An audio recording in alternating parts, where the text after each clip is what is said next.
Okay,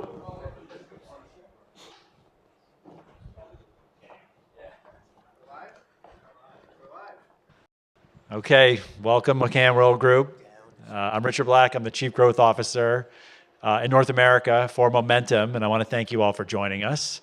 In a few minutes, I'm going to introduce our Head of Analytics and Data Science, Manny Netto.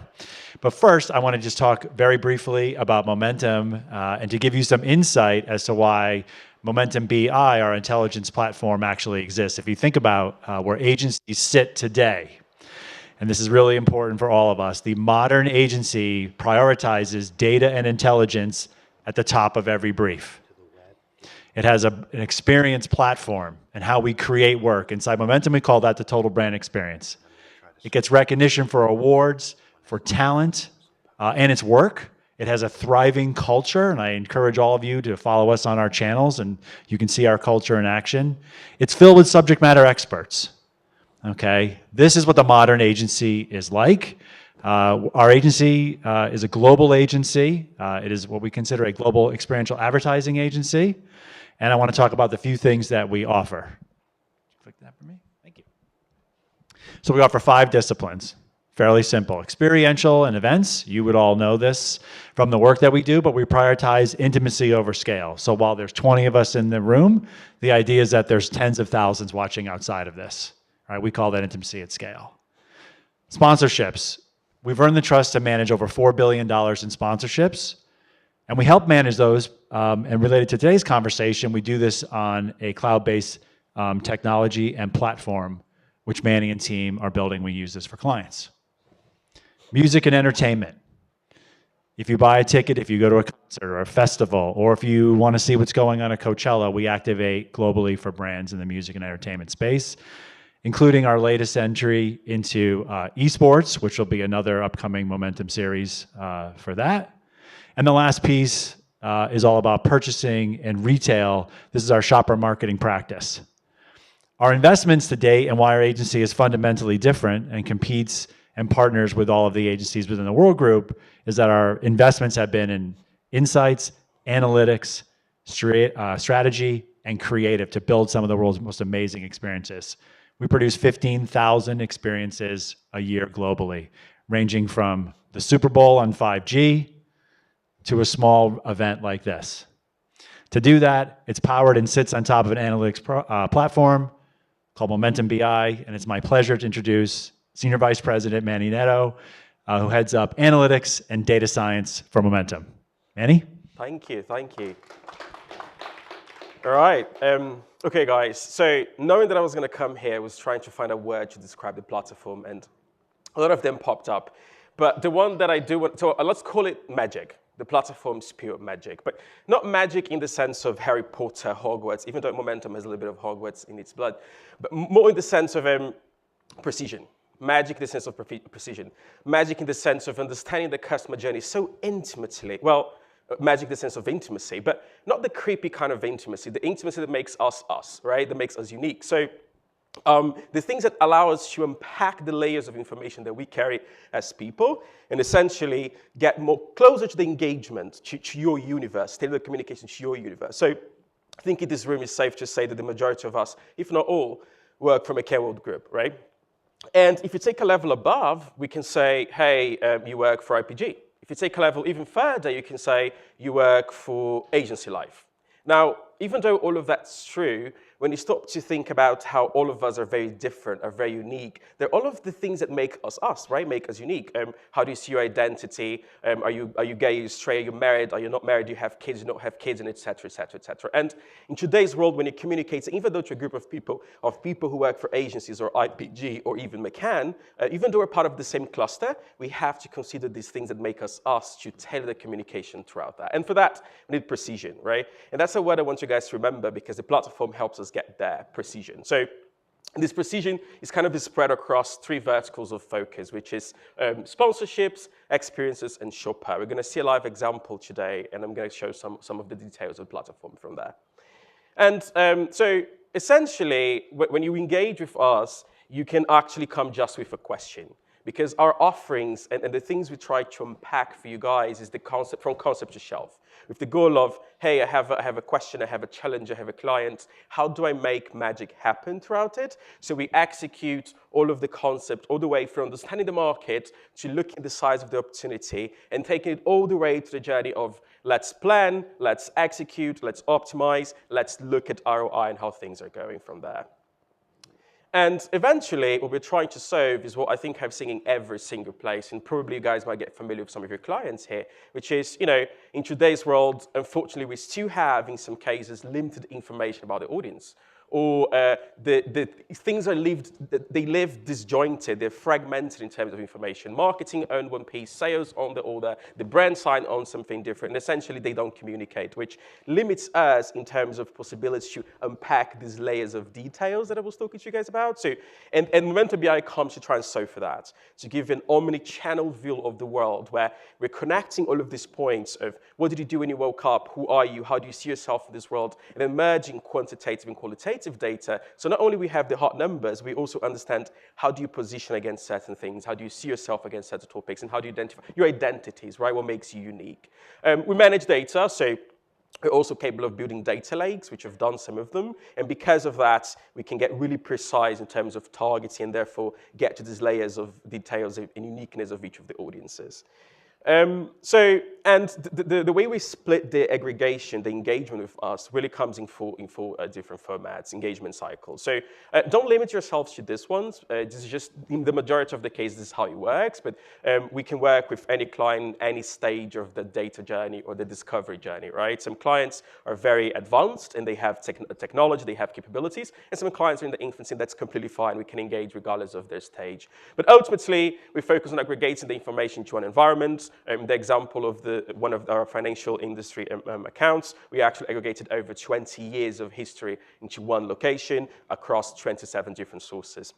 And then we unpack who are engaging, who are people engaged with the brand, who are they, what they like to do, how they see themselves in this world. So we segment the information with layers and layers of detail to be precise, to be intimate when it comes to the communication. And then we start developing planning and activation from there onwards.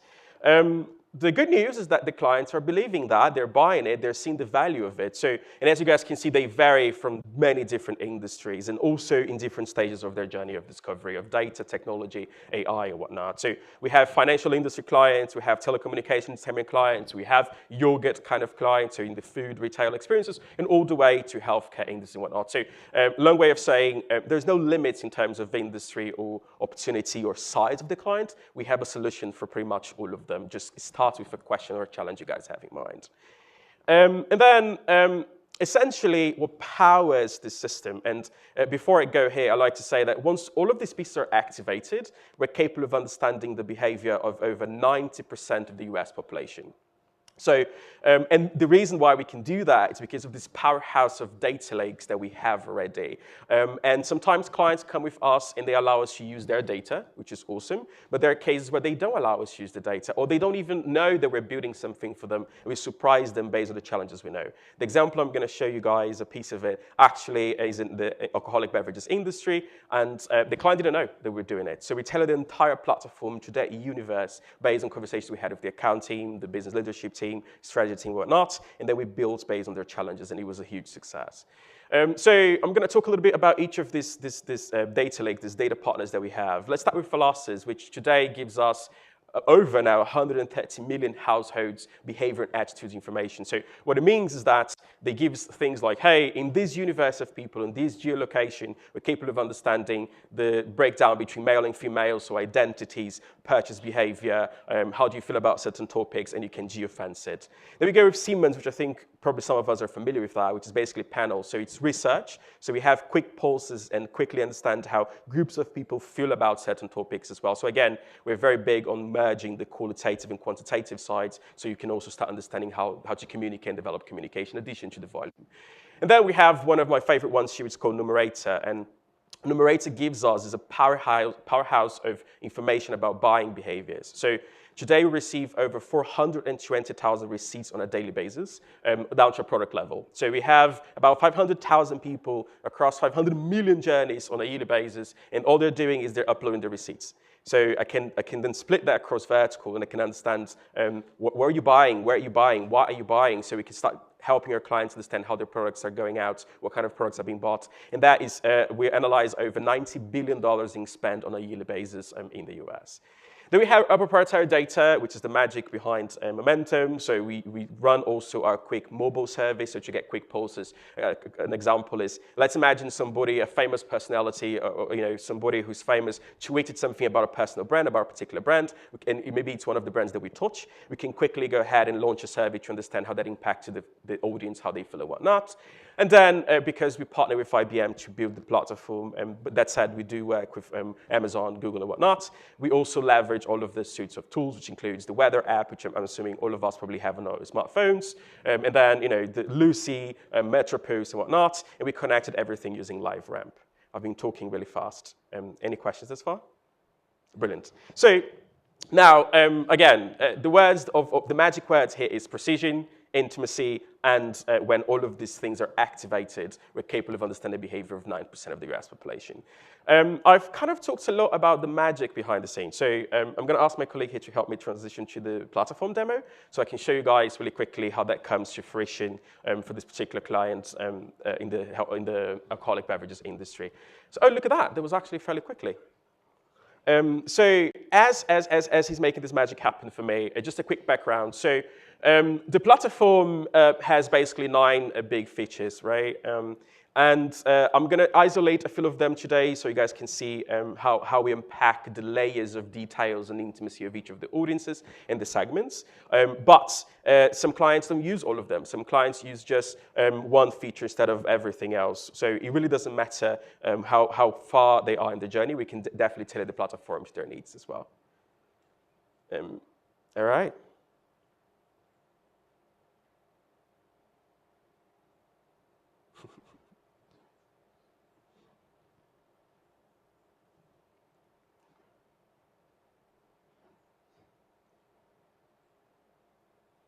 I think we're trying to figure out how to put it on the screen and on the thing here.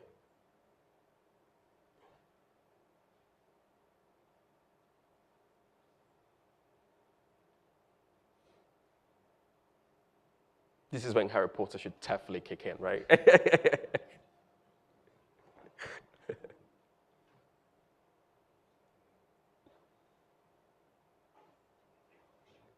Do you guys have a question as we are trying to figure out how to make the magic happen for the web stream? What are the trigger points from, like, when a client comes in and says, what are we looking out for them to introduce this kind of offer? We're looking to discover where they are in the data journey, right? And with some clients, it's like, in this case, I'm hoping to show you guys is, hey, we're challenging understanding our segments. We only have 4 of them, and we don't think it's enough. So we're like, okay, hold on a minute, we can help you get there. So we unpacked a lot of segments for them to help them realize that in 2019, your universe is not only 4 segments. In the case of a different client, the financial industry, the approach was more like, hey, I have 20 years worth of history for you guys. How do I get everything to one location? And then from there, start doing predictive analytics and whatnot. So it's my long way of saying it starts with a question, really. It starts with any challenge. If you have a challenge or the client's trying to launch something or develop something, just get on the phone, call me, we're going to figure it out together, and we're just going to unpack it through the lenses of the platform. You talked about the data components that are going into it. What about the software components? So it's built on technology with IBM at first, and then we expanded out to include Amazon, Google, Microsoft, and everything else, and it's on the cloud. So anybody can access, and then we tailor that software to the, how long they're in their journeys as well. So what you're seeing here is the entire platform, but we can isolate pieces of it as well. So and it's easy to access from any place. So it's in the cloud. Does that answer your question? Yeah, and I was also wondering whether there's any, whether it's built on any data visualization apps. Oh, that's a good question. Yeah, so we integrate with Tableau, so we can build visualizations on Tableau, Power BI, and the ones you're seeing on the screen is going to be based on HTML. So basically, because then it's easier to load in any page and any environment. Yeah. So it's very agnostic as well. All right, anything else? Well, you can see how my desktop is full of work. Can you talk about how you manage data security and confidentiality across segments, regions? 100%, yeah. So that's a fantastic question. So today we don't touch PII information, right? That said, we are GDPR compliant. So the data lives in different buckets and in different data lakes, so they don't communicate. And then everything else that could be considered PII is hashed. So in the example of, in this case, American Express, which is coming on the screen, we actually, it's all right. So we collect information such as events, club members engaged, and we don't have details down to PII level, but we isolate each of these KPIs in different buckets. So it's safe, it's protected, and they don't communicate and don't cause issues from there.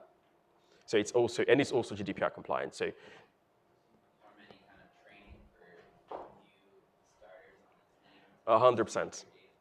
100%, yeah. And I would love to partner with you guys if you have people who are interested in finding out more. But yes, we do a lot of trainings, and we're developing an education roadmap to also expand how our AIs and artificial intelligence and machine learning solutions are unpacking the things for the group, for the McCann World Group. Oh, it's coming up on the screen. Is it coming on the stream as well? It's not. Okay. All right, let's keep going. So anyhow, so what I'm going to show you guys here, and I'm going to drop this because I have to use the computer, is basically, quickly, we tailor the entire platform to the alcoholic beverages industry. I'm going to show one piece of it, which is the audience information. But if you stop and look at the top, you have all the way from summary dashboards to dot graph, and those are what we consider features, right? There's about 9 of them because dot graph splits out in 2. But, and the platform is tailor-made to the client needs. So what you're seeing here is relevant for the alcoholic beverage industry, but not necessarily for the financial industries like I really quickly came up on the screen. So you're going to log into a place where it's supposed to have dynamic graphs. So it's all tailor-made. It's basically an aggregation of everything that are on all the screens. They're all downloadable. They're all meant to be fun to play around with. So we build them in HTML so they work in pretty much any environment and the client can quickly see it. I'm going quickly over them because I'm going to click on one of them to show you guys the expansion of the audience. So the features I wanted to isolate today, because unfortunately we don't have time to see them all, is the audience piece of them, right? So I was talking earlier about how we try to unpack those layers of intimacy and those layers of getting down to the detail level so that you can tailor your communication. That's what we did for this client. This client came to us, like, look, we have 4 audiences, they don't communicate very well, and our communication is isolated. When I'm talking to segment 1, I struggle because I can't communicate to segment 2, help us. So the first thing we did was help them understand that in 2019, having only 4 segments is not enough. So we split the platform in their data into over 85 segments of people who engage with their brands. And you can see that some of them have names, blended whiskey, branded drinkers, and whatnot. And essentially, there's too many, so we started keeping the names by thing. And we solved right away for the fact that, like, well, when you communicate into one segment, you don't have to isolate the communication because now we are showing you, even though you're trying to talk to microsegment 12, you can also communicate with people. They have correlations with people who drink beer, people who redeem coupons, and people who are low-calorie beer drinkers. So right off the bat, you can see there's overlapping behavior, attitudes, and whatnot, so your communication can expand to those universes. And then you start going further deeper into each of these segments, right? So you have here the top attitudes. So my point earlier about merging qualitative and quantitative comes together here. Here are the attitudes of microsegment 12. They enjoy spending time with their family. They think it's important to learn new things and whatnot. We have over 130 points. We isolated the 5 of them, the top 5. And then the shopping behaviors. You always look out for special offers. You shop looking for bargains. The hobbies, because for this particular client, it's important to know how drinking comes into play, and some people collect alcoholic beverages and cans and whatnot. And then for this client, it was also important to look if people are on a diet or not, because when people are on a diet, there's the dry January kind of thing. They don't drink alcoholic beverages. And I love showing how this number keeps going smaller and smaller. In January, this number used to be like 70% of people on a diet, and now we're almost May, and people are moving away from the diet. And then the reasons why people are dieting and the type of foods that people are buying, right? So basically giving them an understanding of here's the universe of this segment. And because we split the market into so many precision segments, we then help the client understand, and here's the value of this segment in comparison to the average. Social media is important for them, so we split that into here are the channels that, the platforms and social media that they use, and here's how often they use that social media on a daily basis. That can be changed to be channels, so display, search, whatever it is. In this case, social media matters the most.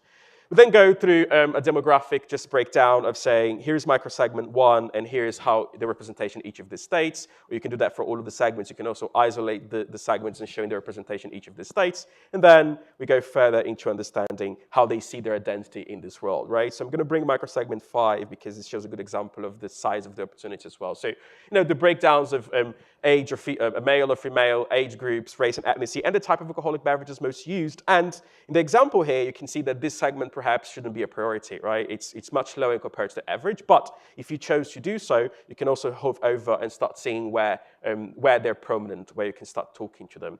And that's a lot of numbers, so we help you understand how do you communicate with this universe by isolating some of the segments. You can compare some of them. So let's compare malt drinkers with, oh, now my voice is coming much louder.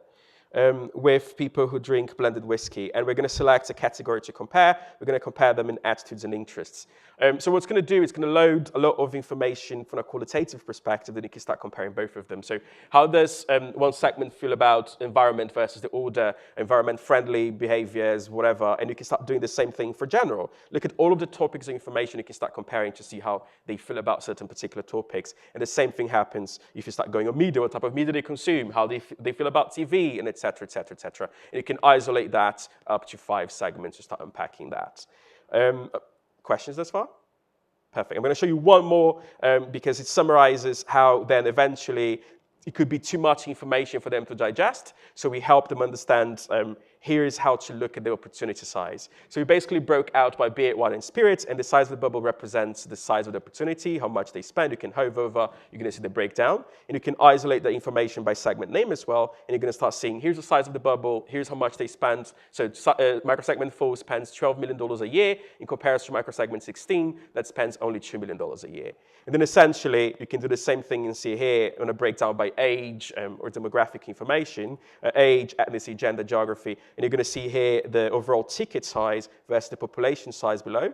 And you can then isolate also by alcoholic beverages type. So beer, wine, and spirits, you see microsegment 24 has a breakdown. The average tickets were between 150, 170, and probably 160. And you can see the breakdown of how they spend in each of these universes and whatnot. So as you guys can hopefully tell, the platform tries to go really precise, really detailed, really intimate when it comes to understand the audience. And then as you go further in the journey of the platform, you can start understanding the customer analytics, what they buy, where's the shopping size, the basket size, what they're buying, how much are they spending each of these alcoholic beverages, the journey, which then demonstrates ultimately, for this client, it's big to know if they're using coupons to buy the products. So we isolated here the type of coupons they're using, and here's the journey looking like before they buy, as they're buying, and after they're buying. So basically delineating the entire approach of where in the universe of journeys this particular audience are and how they engage with media and whatnot. So going very detailed, and then essentially we start helping plan how that would come to fruition in a campaign planner. So you can isolate some of the objectives of the campaign here, and then you can expanding what you care about, and then you start looking at all of the different retailers' tools, grocery stores, and we have a list of pretty much everybody. You put a plan, and it's going to then spit out basically where you should invest your money based on the partners that we have available. And essentially then we come together and say, now let's make sense of how all of this one is quick so I can show you guys. Let's make sense of how all of this eventually would come together in a real plan. So let's say I have $100,000 to spend across those partners, and then it starts spitting out with this particular client, these partners are tailor-made. So you start showing, here's how much you're expected to move per unit, here's how much you're going to expect to return on the spend, and this platform gets optimized the more campaigns we launch. Then we wrap everything up with basically aggregating category insights and persona insights. So what it does, it's a social listening on steroids. You put a brand name, you put a topic, and it's going to go on the internet, do the social listening exercise and all of that. And then it's going to start developing personas of who they are, what they're saying, how to communicate with them. Then you can go back to the platform and look at that audience to start developing the communication. So in short, the platform is magic. And it does aggregate the entire approach from here's a concept, here's a question, all the way down to here is how you start looking at the ROI, returns, and whatnot. How are you guys feeling? Questions? How do you use this in the pitch process? Like, would you be proactive in bringing this to a client, or is it more Yeah. of a... Yeah. That's exactly what we're doing. So there are two ways. We use it internally, right? So our internal teams are using to get educated on the audience changes and shifts for their day-by-day work. And then the pitch process, either we built, this example was a pitch. So we built the entire platform to pitch, to the CMO, or we then tailor some instances of the platform to show them as well how it can go to their universe. So for instance, this one is alcoholic beverages. We are pitching for the healthcare industry, which is very different. So you can't really leverage this. So we built a new design to show the universe of healthcare, wellness, and being and whatnot. It depends. It can be as quick as a week. It can be as long as a month. It really depends on how we want to present it. Yeah. And usually we're pitching, we have just a week, so it usually takes a week. We good? All right. Thanks, guys. That was pretty much it. Yeah. Thank you.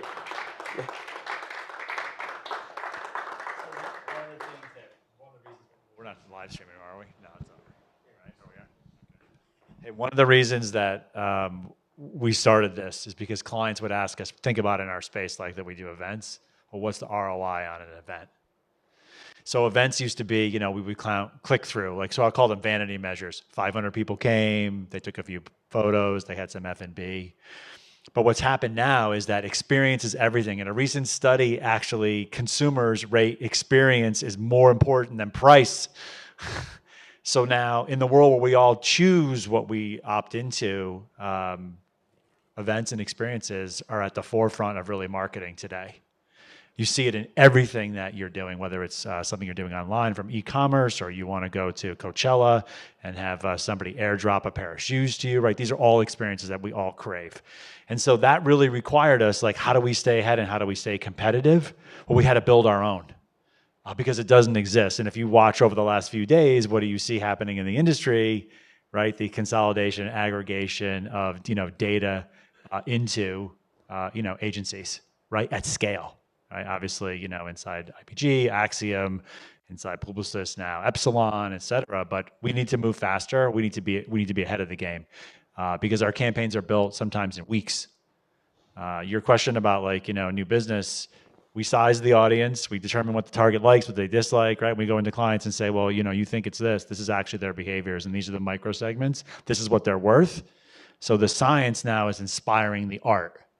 And without Manny and other folks on his team, we would not be able to do that. And that's a huge competitive advantage for us, not only when we pitch against other agencies that are in a competitive set, but when we can add and work with you all together. This is something that we can bring because it's real. We're doing this today for clients. This is not something that we're going to do in a future state. This is happening right now. So I want to thank Manny for his time and partnership, and being brave and innovative and bold, joining our agency, in doing this. Super important. Thank you. All right, thank you. Thank you. Are we live still? No.